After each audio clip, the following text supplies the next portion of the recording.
খাদ্য উৎপাদন দ্বিগুণ করতে হবে। সমস্ত রাস্তার দুই ধারে ফলের গাছ লাগাতে হবে। সমস্ত পুকুরে মাছের চাষ করতে হবে।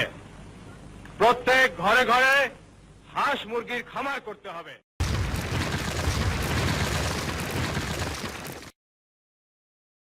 রাষ্ট্রপতি জিয়াউর রহমান বীর উত্তম বাংলাদেশের এক ক্ষণজন্মা মহান ব্যক্তিত্ব। জাতির অন্যতম শ্রেষ্ঠ সন্তান জিয়াউর রহমান একজন বীর মুক্তিযোদ্ধা। মুক্তিযোদ্ধার সূচনায় জাতির চরম সংকটময় মুহূর্তে কালুরঘাট বেতার কেন্দ্র থেকে স্বাধীনতার ঘোষণা দিয়ে তার রাজনৈতিক দৃশ্যপটে আগমন ঘটে। ১৯৭৫ সাল থেকে ১৯৮১ সাল পর্যন্ত ছিল মেজর জিয়াউর রহমানের শাসনামল। তো প্রিয় দর্শক, আজকের ভিডিওতে আমি আপনাদেরকে দেখাবো বাংলাদেশের সাবেক রাষ্ট্রপ্রধান জিয়াউর রহমানের ৫টি ভালো কাজ প্রসঙ্গে, যে 5টি ভালো কাজ বাংলার বুকে চিরকাল অম্লান হয়ে থাকবে। তো চলুন আর বেশি কথা না বলে বাংলার শ্রেষ্ঠ সন্তান জিয়াউর রহমানের 5টি ভালো কাজ এই ভিডিওতে উপস্থাপন করি। সংবিধিবদ্ধ সতর্কীকরণ। ভিডিওটি কোনো রাজনৈতিক উদ্দেশ্যে নির্মিত নয়, শুধুমাত্র মানুষের ভালো কাজগুলো তুলে ধরাই আমাদের প্রধান উদ্দেশ্য। প্রেসিডেন্ট জিয়াউর রহমানের 5টি ভালো কাজের মধ্যে 1 নম্বরে যে ভালো কাজটি অবস্থান করছে তা হলো সংবিধানে বিসমিল্লাহির রহমানির রহিম সংযোজন করা। রাজনৈতিক প্রেক্ষাপট বিবেচনায় ১৯৭৭ সালে প্রেসিডেন্ট জিয়াউর রহমানের এক সামরিক আদেশে ১৯৭২ সালের মূল সংবিধান সংশোধন করে প্রস্তাবনা শুরুতে বিসমিল্লাহির রহমানির রহিম, যার অর্থ দয়াময় পরম দয়ালু আল্লাহর নামে, শব্দগুলো অন্তর্ভুক্ত করেন। দ্বিতীয় ঘোষণাপত্র আদেশ দ্বারা সংবিধানের ধর্মনিরপেক্ষতা বিলুপ্ত করে সর্বশক্তিমান আল্লাহর উপর পূর্ণ আস্থা ও বিশ্বাস প্রতিস্থাপন করেন, যাকে ১৯৭৯ সালের সংবিধানের ৫ম সংশোধনীর মাধ্যমে বৈধতা দেওয়া হয়। On the one hand, we are paying far too much price for oil, and on the other hand, we are having to, as I said this morning, it's not an easy thing, but we got to keep utilize resources, natural resources. For our country, we can say. President Ziaur রহমানের ভালো কাজের মধ্যে 2 নম্বরে যে ভালো কাজটি রয়েছে তা হলো খাল খনন কর্মসূচি। কৃষি উৎপাদনের সেচের গুরুত্ব অপরিসীম। সেচের জন্য এদেশের কৃষকরা প্রধানত বৃষ্টির উপরেই নির্ভরশীল ছিল। ১৯৭১ সালে আবাদি জমির মাত্র 15% সেচের আওতায় ছিল। সেচের জন্য বৃষ্টির পানির উপর নির্ভরশীলতা কমানোর তাগিদ থেকে কৃষিখাতে উন্নতির লক্ষ্যে জিয়া সরকার ব্যাপক ভিত্তিক খাল খনন কর্মসূচি গ্রহণ করেন। খাল খনন কর্মসূচিকে জিয়াউর রহমান একটি বিপ্লব হিসেবে গ্রহণ করেছিলেন। ১৯৭৯ সালে ১ ডিসেম্বর রাষ্ট্রপতি স্বয়ং উলসি যদুনাথপুরের বেতনা নদীতে স্বেচ্ছাসেবভিত্তিক খাল খনন কর্মসূচি উদ্বোধন করেন।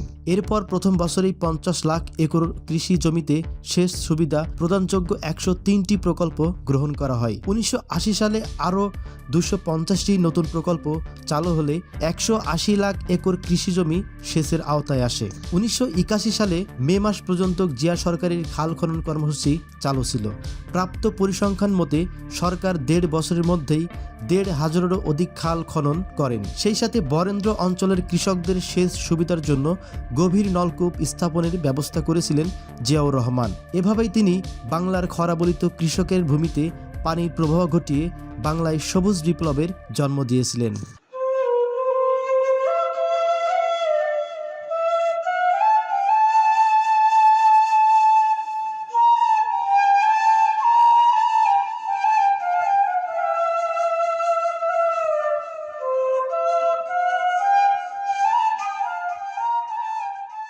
রাষ্ট্রপতি জিয়াউর রহমানের ভালো কাজের মধ্যে ৩ নম্বর ভালো কাজটি হলো সংবাদ মাধ্যমের স্বাধীনতা প্রদান। জিয়াউর রহমান উপলব্ধি করেছিলেন গণতন্ত্র শক্তিশালী করতে হলে অবশ্যই সাংবাদিকতার স্বাধীনতা নিশ্চিত করতে হবে। গণমাধ্যমের সঙ্গে তার সম্পর্ক ছিল অত্যন্ত নিবিড়।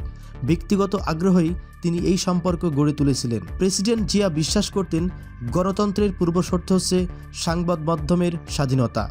সংবাদ মাধ্যম স্বাধীনভাবে কাজ করার সুযোগ পেলে তাতে দেশ, জাতি ও সরকার সবচেয়ে বেশি উপকৃত হবে।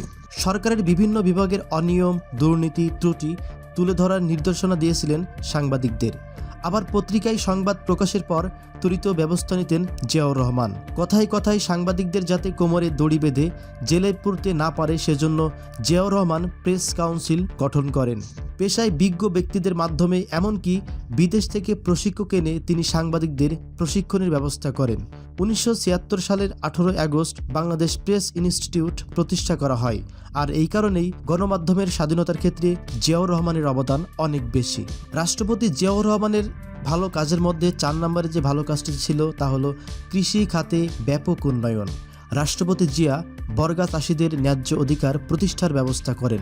অন্যান্য ব্যবস্থার সাথে খাস জমি বন্দোবস্ত প্রদানে তাদের অগ্রাধিকার দেওয়া হয়। জমি বন্ধক দিতে হতো না বলে বর্গা চাষিরাও কৃষি ঋণ নিতে পারতেন। কৃষি উৎপাদনের সমবায় পদ্ধতির প্রচলনের উপরে বিশেষ গুরুত্বারোপ করা হয়। জিয়া সরকারের গৃহীত এসব কৃষিবান্ধব কর্মসূচির ফলে বাংলাদেশে কৃষি উৎপাদন বৃদ্ধি পায় এবং পরপর 2 বছর বাংলাদেশের খাদ্যশস্যের রেকর্ড পরিমাণ উৎপাদন হয়। জিয়াউর রহমান বিশ্বাস করতেন গ্রাম বাংলার উন্নতির উপরই নির্ভর করে বাংলাদেশের ভবিষ্যৎ। এজন্যই তিনি তার স্বল্পকালীন শাসনামলে গ্রামীণ কৃষি ও কৃষক সমাজে উন্নতির লক্ষ্যে নিরলসভাবে কাজ করে গেছেন। নীতি হয়ে গেছে। যে রাজনীতি অর্থনৈতিক উন্নতি সাধন করতে পারে না, দেশের অর্থনীতি উন্নতি সাধন করতে পারে না, সে রাজনীতিতে কোনো লাভ নেই। রাষ্ট্রপতি জিয়াউর রহমানের ভালো কাজের মধ্যে সর্বশেষ অর্থাৎ 5 নম্বরে যে ভালো কাজটি করেছিলেন তা হলো মাদ্রাসা শিক্ষা বোর্ড গঠন করা। তিনি ছিলেন অত্যন্ত পরিমাণের ধার্মিক এবং তিনি বিশ্বাস করতেন ছেলেমেয়েদেরকে ধর্মীয় অনুশাসন শিক্ষা দেওয়া উচিত।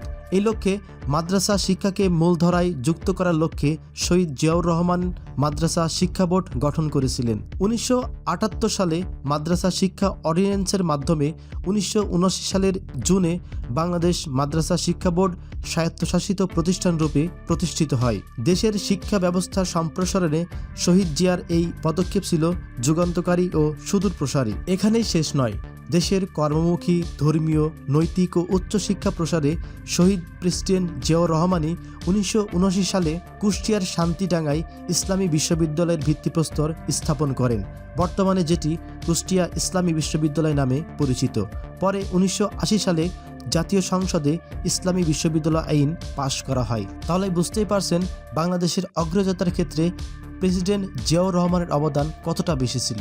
তো প্রিয় দর্শক, আজকের ভিডিওতে যে প্রেসিডেন্ট জিয়াউর রহমানের 5টি ভালো কাজ সম্পর্কে বর্ণনা করলাম, এই 5টি ভালো কাজের মধ্যে কোন কাজটি আপনার সবচাইতে বেশি ভালো লেগেছে সেটি অবশ্যই কমেন্ট করে জানাবেন। সকলে ভালো থাকবেন, সুস্থ থাকবেন। ধন্যবাদ সবাইকে।